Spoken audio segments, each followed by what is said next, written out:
निसर्गामध्ये मिळणाऱ्या विविध दगडांचा वापर करून मी वेगवेगळ्या कलाकृती साकारते।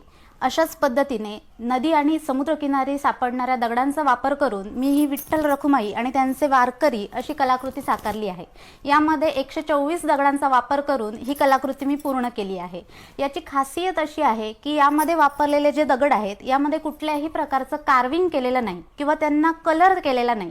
त्यांचा ओरिजिनल रंग आणि शेप अबाधित ठेवूनच ही कलाकृती साकारली आहे।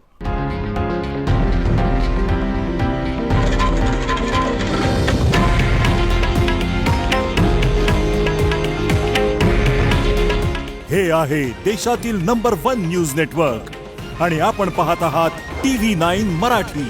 काळजी तुमची, हित महाराष्ट्राचं।